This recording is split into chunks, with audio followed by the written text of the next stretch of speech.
Subscribe now and press the bell icon. Never miss an update. प्रिय दर्शकों नमस्कार।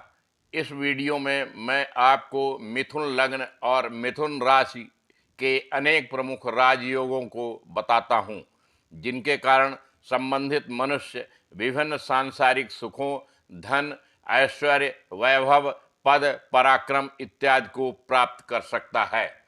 राजयोग से तात्पर्य है कि व्यक्ति सुखी, समृद्धशाली, संपन्न, गुणवान, भाग्यवान, धनी, विद्वान, बुद्धिमान, महत्वाकांक्षी, बहुत जमीन जायदाद वाला, श्रेष्ठ गृह एवं वाहनों से युक्त, प्रसिद्ध, यशस्वी, शत्रुजेता, दीर्घजीवी, उच्च पदाधिकारी, उच्च कोटि का नेता या राजनेता, श्रेष्ठ बिजनेसमैन या उद्योगपति, अनेक सांसारिक सुखों एवं भोग विलास सामग्री से युक्त होता है। मिथुन लग्न या राशि में राजयोगों के सूत्र इस प्रकार हैं। मिथुन लग्न या मिथुन राशि की कुंडली में 9वें भाव में शनि तथा लाभ भाव में सूर्य व बुध दोनों स्थित हों। मिथुन लग्न या राशि की कुंडली में 9वें भाव में शनि तथा लाभ भाव में चंद्र व मंगल दोनों स्थित हों। उच्च का शुक्र 10वें भाव में, उच्च का सूर्य लाभ भाव में, उच्च का बुध 4थे भाव में तथा उच्च का सन 5म भाव में स्थित हो। उच्च का सन स्वग्रही शुक्र के साथ 5वें भाव में हो और उच्च के सूर्य के साथ स्वग्रही मंगल एकादश भाव में स्थित हो। शुक्र लग्न में हो, कर्क का स्वग्रही पूर्ण चंद्रमा दूसरे स्थान में हो एवं सिंह का गुरु तीसरे स्थान में स्थित हो। स्वग्रही सूर्य तीसरे स्थान में बैठा हो और उच्च का गुरु स्वग्रही चंद्रमा के साथ दूसरे भाव में स्थित हो।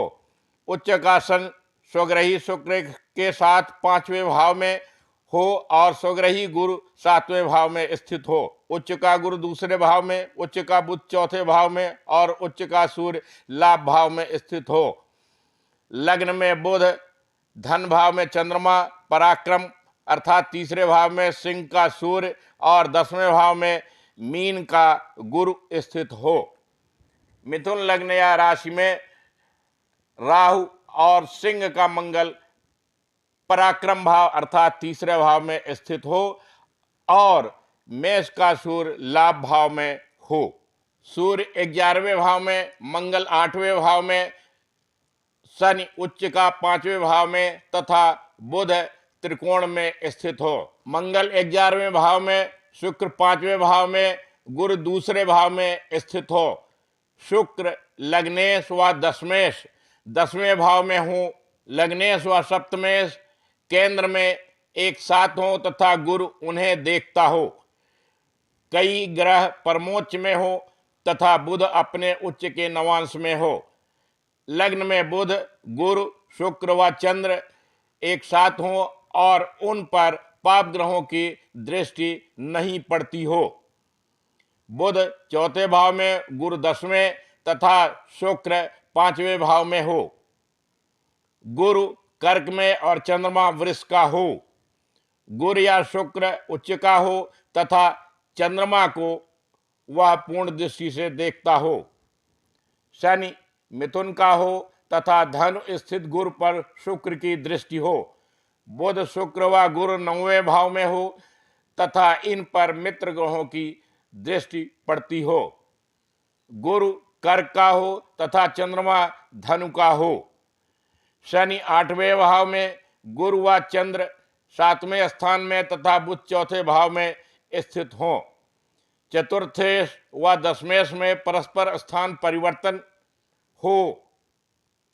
लग्नेश बुध व पंचमेश शुक्र में स्थान परिवर्तन हो। बुध, गुरु व शुक्र क्रमशः 4थे, 7वें व 10वें स्थान में स्थित हो तथा अन्य ग्रह कहीं और स्थित हों। सभी ग्रह लग्न व त्रिकोण स्थानों में स्थित हों। गुरु कर्क का, शनि तुला का एवं सूर्य मेष राशि का हो। मीन का शुक्र 10वें भाव में स्थित हो। दूसरे स्थान में चंद्रमा व बुध, मेष में गुरु तथा 10वें स्थान में राहु व शुक्र स्थित हों। मिथुन लग्न या राशि में राहु तथा सिंह राशि में मंगल हो। छठवें भाव में चंद्रमा हो, लग्न में बलवान शुभ ग्रह हो तथा केंद्र में कोई पाप ग्रह न हो। मिथुन लग्न या राशि के और भी राजयोग देखें। दशमेश गुरु लग्न में हो, भाग्येश शन गुरु से युत या दृष्ट हो तथा लग्नेश बुध केंद्र या त्रिकोण में हो। देखिए कुंडली 1 में सूर्य व बुध की युति पंचम या नवम भाव में हो तथा गुरु लग्न में होकर सूर्य व बुध को देखता हो। देखिए कुंडली 1 में राहु दशम भाव में हो, गुरु लग्न में हो, चंद्रमा लाभ भाव में हो, भाग्येश शन केंद्र में हो तथा लग्नेश बुध त्रिकोण में स्थित हो। देखिए कुंडली 1 में लग्नेश बुध सहित 3 या चारों शुभ ग्रह केंद्र में हो तथा उनमें से कोई गुरु से युत या दृष्ट हो। देखिए कुंडली 2 में लग्नेश बुध लग्न में हो या लग्न को देखता हो, गुरु स्वराशि में हो या अपनी राशि को देखता हो तथा भाग्येश शनि भाग्य भाव में ही हो। देखिए कुंडली 2 में कोई केंद्रेश और त्रिकोणेश एक साथ केंद्र या त्रिकोण में होकर गुरु से युत या दृष्ट हो तथा भाग्येश उच्च या स्वराशि का हो। देखिए कुंडली 2 में